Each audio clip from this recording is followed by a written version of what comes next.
Hello everybody, welcome to clarity with मानस।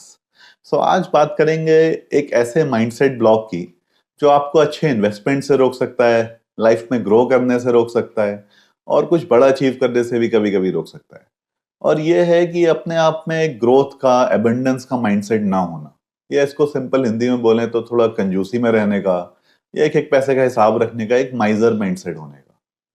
क्योंकि देखिए, अगर आपके पास ग्रोथ एबंडेंस का माइंडसेट नहीं होगा तो आप कभी ये समझ नहीं पाएंगे कि कोई अगर कंपनी अपने आप में इन्वेस्ट कर रही है तो वो 100 करोड़ रुपए, 1000 करोड़ रुपए अपनी ग्रोथ में, अपनी ब्रांडिंग में या कोई ऐसी चीजों में जिसका रिटर्न एकदम से नहीं दिखेगा बट लॉन्ग टर्म में उसको बहुत फायदा करेगी, उसमें क्यों इन्वेस्ट कर रही है।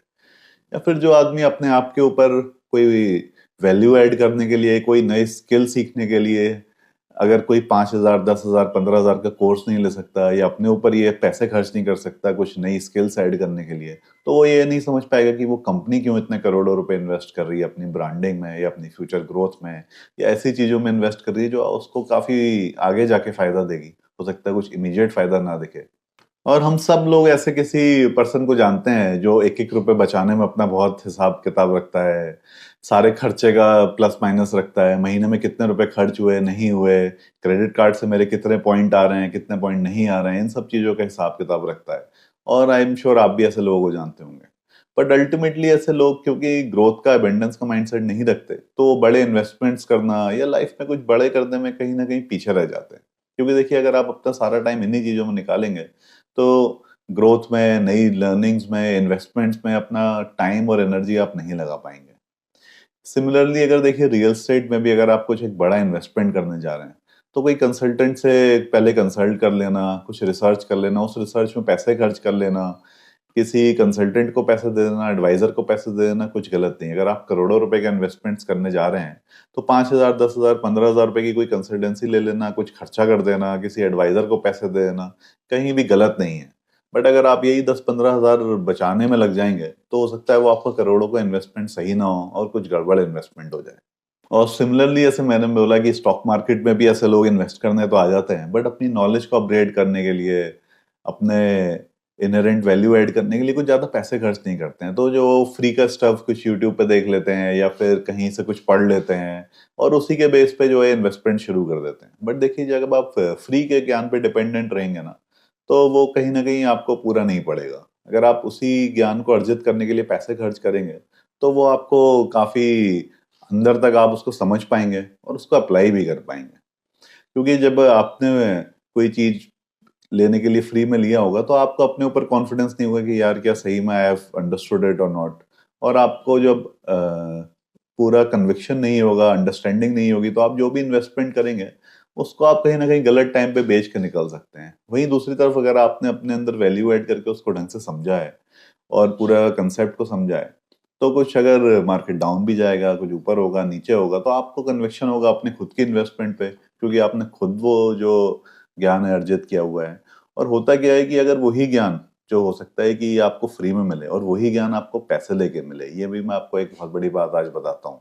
हो सकता है कोई चीज है, कोई पॉइंट है, कोई कंसेप्ट है, वो आपको फ्री में किसी यूट्यूब वीडियो में मिल जाए, बट वही कंसेप्ट, वही पॉइंट थोड़ा और डिटेल में और कुछ एग्जांपल्स के साथ अगर आपको कोई पैसे देके बताए, तो जो आप पैसे देके जब वो उस ज्ञान को लेंगे ना तो आप उसकी ज्यादा वैल्यू करेंगे, उसकी इंपॉर्टेंस को समझेंगे और उसको ढंग से समझेंगे, क्योंकि आपने उसके ऊपर पैसे खर्च किए हैं। आप अपना टाइम ऑफ एनर्जी भी लगाएंगे उसको समझने में और उसको प्रैक्टिकली इन्वेस्ट करेंगे, प्रैक्टिकली यूज करेंगे अपनी लाइफ में।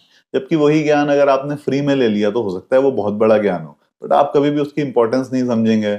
आप खुद उतना एनर्जी और अपना एफर्ट्स नहीं लगाएंगे उसको प्रैक्टिकली इंप्लीमेंट करने में। आपको ये लगेगा यार ये तो इसने ऐसे ही बोल दिया, पता नहीं इससे फायदा होगा भी कि नहीं होगा। आपको उसके ऊपर कभी विश्वास नहीं होगा। वहीं अगर आपने पैसे खर्च किए होंगे तो आपको विश्वास भी होगा कि हाँ यार ये अच्छी चीज है, और आप अपनी तरफ से भी टाइम एनर्जी लगाएंगे उसको यूज करने में, उसको प्रैक्टिकली समझने में। क्योंकि देखिए, कोई भी ज्ञान आपके पास आ जाए, जब तक आप उसको प्रैक्टिकली यूज नहीं करेंगे, उसको अप्लाई नहीं करेंगे और खुद के एफर्ट्स नहीं लगाएंगे उसके पीछे, तो उसका कोई फायदा नहीं है। आप उससे फायदा तभी उठा पाएंगे जब आप अपने एफर्ट्स काफी सारे लगाएंगे उसके पीछे। और जब आपने पैसे खर्च किए होते हैं तभी आप अपना टाइम, एनर्जी, एफर्ट उसके पीछे लगाते हैं और आप उसकी इंपॉर्टेंस को समझते हैं। तो कभी भी लाइफ में आपको ज्ञान लेना हो तो उसके ऊपर पैसे जरूर खर्च करिए, तभी आप उसकी इंपॉर्टेंस और उसकी जो पूरी वैल्यू को उसमें से निकाल पाएंगे। और डायरेक्टली इन्वेस्टिंग से जैसे मैंने इसको रिलेट किया था कि एक ग्रोथ कंपनी जो होती है जो अपने आप में इन्वेस्ट करती है, उसको आप कभी भी अगर आपका एक माइजर माइंडसेट होगा, एक पैसे बचाने का कॉस्ट कटिंग वाला माइंडसेट होगा, तो आप जो एक रैपिडली ग्रोथ कंपनीज है उनको कभी भी समझ नहीं पाएंगे, क्योंकि वो कभी भी कॉस्ट कटिंग और पैसे बचाने के ऊपर ध्यान नहीं देती है। इनफैक्ट वो ध्यान देती है और अपने बिजनेस को कैसे एक्सपेंड करना है, कैसे वो और खर्चा कर सकती है, अपनी ब्रांडिंग को बढ़ा सकती है, अपनी सेल्स को बढ़ा सकती है और लोग हायर कर सकती है। और हो सकता है कि प्रॉफिट लॉस स्टेटमेंट में उस वक्त क्लियरली उतना ज्यादा प्रॉफिट नहीं दिख रहा हो, बट उसको पता है कि जैसे मैं एक्सपेंड करूंगी, नया मार्केट को एक्सपेंड करूंगी, मार्केट शेयर को अपने बढ़ाऊंगी, तो अल्टीमेटली प्रॉफिट आना ही आना है, क्योंकि ये बिजनेस कोई ऐसा होगा जिसमें कि मार्जिन तो होंगे, बट अभी टेम्परली प्रॉफिट नहीं आ रहा होगा क्योंकि वो बहुत रैपिडली एक्सपेंड कर रही होगी, बचे हुए पैसों को एकदम से री इन्वेस्ट कर रही होगी, हो सकता है डेट लेके भी इन्वेस्ट कर रही हो। तो ये जो सारा माइंडसेट है उस कंपनी की ग्रोथ का, ये एक माइजर माइंडसेट से एकदम ही अपोजिट है। ये एक ऐसा माइंडसेट है जिसपे उसको ग्रोथ बस करते जानी है, और जो प्रॉफिट लॉस स्टेटमेंट में अभी नेट प्रॉफिट दिख रहा है उसके ऊपर उतना ध्यान नहीं देना है, बट उसके मार्जिन्स बस होने चाहिए, ऑपरेटिंग प्रॉफिट होना चाहिए, बट एक्सपेंशन के ऊपर वो बहुत ध्यान देती है। हो सकता है वो नए नए लोगों को हायर कर रही हो, नए मार्केट में एक्सपेंड करने के लिए उधार ले रही हो, या कुछ नई टेक्नोलॉजी अपने प्रोसेस में इन्वेस्ट कर रही हो। तो ये जो सारा माइंडसेट है ग्रोथ का, ये जो अगर आपका माइजर माइंडसेट है तो आप उसका प्रॉफिट लॉस स्टेटमेंट पढ़ के समझेंगे, अरे यार ये तो खर्चा ही करती रहती, प्रॉफिट कब आएगा इस कंपनी के ऊपर।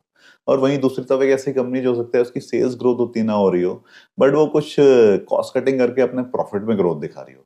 तो अगर आप ऐसी कंपनी की तरफ जो है अट्रैक्ट हो जाएंगे, हो सकता है कि अगर आपका माइजर में आपको लगेगा हाँ यार ये कंपनी जो है कॉस्ट सेविंग कर रही है, अपना प्रॉफिट बढ़ा रही है, ये अच्छी कंपनी है।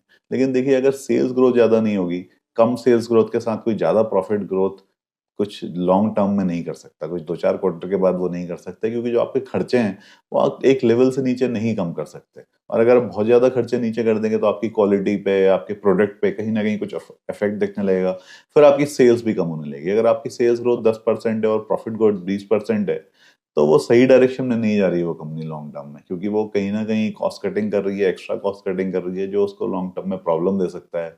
उसके जो क्वालिटी ऑफ प्रोडक्ट है उसमें प्रॉब्लम दे सकता है, या उसकी जो डिलीवरी है सर्विसेज की, अगर वो सर्विस कंपनी है उसमें में प्रॉब्लम दे सकता है, कुछ कम लोगों के ऊपर ज्यादा लोड आ जाएगा। तो ये वाला जो माइंडसेट है, इससे लोग गलत तरीके के इन्वेस्टमेंट में भी घुस जाते हैं। क्योंकि देखिए अल्टीमेटली अगर आप सेविंग के ऊपर बहुत ध्यान रखेंगे ना, तो एक अंग्रेजी में कहावत है, penny saved is a penny earned, but उसका जो एक्सटेंशन मैं आपको बताता हूँ कि पेनी इज स्टिल अ पेनी। अगर आप पेनी सेविंग्स के ऊपर ही दिमाग लगाएंगे तो you will not be able to earn a dollar. So instead of saving a penny, your focus should be on earning a dollar, and you should do investments in type of things in companies or investment in assets who are focusing on earning a dollar. Similarly, real estate में भी अगर आप बहुत ही कोई सस्ती property के ऊपर जाएंगे कि यार ये प्रॉपर्टी तो बहुत सस्ती हो गई है, आसपास की जो प्रॉपर्टीज है उसके मुकाबले सबसे सस्ती है प्रॉपर्टी है, तो उसी लोकेशन में इतनी महंगी है बट ये सस्ती है, चलो इसको ले लेते हैं, ये अच्छा रिटर्न दे देगी। बट प्रॉब्लम ये है कि अगर वो सस्ती प्रॉपर्टी होगी तो कुछ ना कुछ उसके रीजन होंगे। हो सकता है उसकी कंस्ट्रक्शन क्वालिटी अच्छी ना हो सकता है उसमें जो जेंट्री आके रहने लगी हो वो अच्छी ना हो, या उसमें कुछ लेआउट के इश्यूज हों, या फिर कुछ ऐसे इश्यूज हों जो आपको उसके अंदर रह के ही समझ में आए, जो लोग रहते हैं उनके कुछ आपस में इश्यूज हों, कुछ लड़ाइयाँ चल रही हों, या फिर कुछ ना कुछ इश्यू होगा जिसकी वजह से वो सस्ती होगी। और वो आपको समझना बहुत जरूरी है, कॉस्ट की वैल्यू को आपको समझना जरूरी है। अगर आप सस्ते के पीछे भागेंगे तो कहीं ना कहीं गलत इन्वेस्टमेंट्स, गलत टाइप के थीसिस में और गलत टाइप की जो एसेट्स होते हैं उसमें आप कहीं ना कहीं फंस सकते हैं। तो देखिए अगर आपको लाइफ में कुछ बड़ा करना है और आगे बढ़ना है तो आपको ये कॉस्ट कटिंग, सेविंग, माइजर माइंडसेट से बाहर निकलना होगा, और इस टाइप की इन्वेस्टमेंट से भी अपने आप को दूर रखना होगा। और जो ग्रोथ अपॉर्चुनिटीज हैं, जो एबंडेंस का माइंडसेट है, और जो काफी ज्यादा एक्सपेंशन के ऊपर जा रही हूँ चीजें, उन पे ऊपर फोकस करना होगा। और देखिए इस बात को ध्यान रखिए कि जहाँ पे आपका बड़ा खर्चा होने वाला हो, कुछ आप बड़ा इन्वेस्टमेंट करने वाले हो, बड़ा खर्चा करने वाले हो, वहां पे छोटी छोटी सेविंग्स करना एक्चुअली काउंटर प्रोडक्टिव है, वो आपको नुकसान कर सकता है। और आप छोटी सेविंग्स के चक्कर में एक बड़े खर्चे में कुछ गलत कर सकते हैं और गलत इन्वेस्टमेंट कर सकते हैं, जो आपका बहुत बड़ा नुकसान कर सकती है। तो इस सेविंग्स के ऊपर फोकस मत करिए, लाइफ में सेवर मत बनिए, जब कैपिटल एलोकेटर इन्वेस्टर बनिए।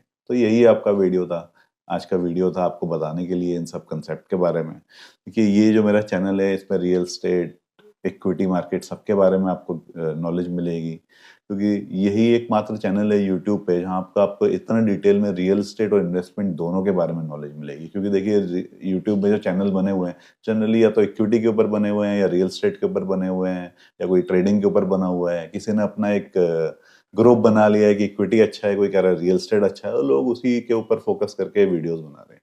जबकि यहाँ पर मैं आपको बताना चाहता हूँ कि रियल एस्टेट एज इन्वेस्टमेंट भी बहुत अच्छा टूल है, और इक्विटी भी बहुत अच्छा टूल है। अगर आप ढंग से रिसर्च करें तो दोनों में आप पैसा कमा सकते हैं, अच्छा पैसा कमा सकते हैं। और इस तरीके से भी इन्वेस्टमेंट कर सकते हैं कि दोनों एक दूसरे को कॉम्प्लीमेंट करें। एक जगह से इन्वेस्टमेंट करके पैसे बना के आप दूसरी जगह इन्वेस्ट कर सकते हैं। एक जगह से आप रेगुलर इनकम बना सकते हैं, और उस रेगुलर इनकम को आप दूसरे एसेट क्लास में इन्वेस्ट कर सकते हैं। और ये दोनों ही एसेट क्लासेस काफ़ी कॉम्प्लीमेंट्री तरीके से आप यूज़ कर सकते हैं। अगर आप इसके बारे में और जानना चाहते हैं तो मेरा नंबर डिस्क्रिप्शन बॉक्स में दिया हुआ है, स्क्रीन पे आ रहा हुआ है, मुझे कांटेक्ट करिए। अगर आपके कुछ पर्सनल एडवाइस आपको लेनी है, या पर्सनल क्वेरीज है जिसके बारे में आप समझना चाहते हैं, तो आप मुझे कांटेक्ट कर सकते हैं। Thank you very much, that's all for today. फिर से मिलेंगे एक नए वीडियो में। Thank you.